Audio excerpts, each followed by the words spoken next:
பாவம் பண்ணாத மனிதனே உலகத்துல பிறக்கல. எல்லாரும் பாவம் பண்ணி தான் இருக்கிறோம். ஆனா அதை அழிக்க வழி தேடிக்கணும். பாவம் பண்ணது விதியா இருக்கட்டும், அதை அழிக்க முயற்சி பண்றது மதியா இருக்கட்டும். ஏன் அது இருக்கக்கூடாது?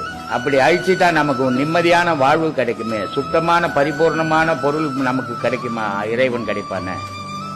அதனால இந்த மாதிரியான வழிமுறைகள்ல கடைபிடிச்சு போனீங்கன்னா கண்டிப்பா நீங்க நல்லா இருப்பீங்க.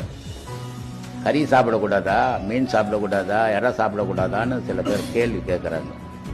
சொல்றா பத்திரகிரி, மண்ணுயிரை கொன்று தின்று உழலாமல் தன்னுயிர் போல் நினைத்து தவம் முடிப்பது எக்காலம் தான். உலகத்துல உள்ள உயிரெல்லாம் என் உயிர் மாதிரியே நினைச்சுன்னா அதான் ஜீவகாரணி.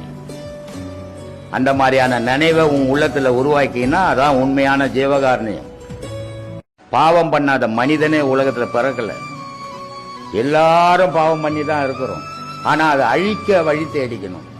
பாவம் பண்ணது விதியா இருக்கட்டும், அதை அழிக்க முயற்சி பண்றது மதியா இருக்கட்டும். ஏன் அது இருக்கக்கூடாது? அப்படி அழிச்சுட்டா நமக்கு நிம்மதியான வாழ்வு கிடைக்குமே, சுத்தமான பரிபூர்ணமான பொருள் நமக்கு கிடைக்குமா, இறைவன் கிடைப்பானே.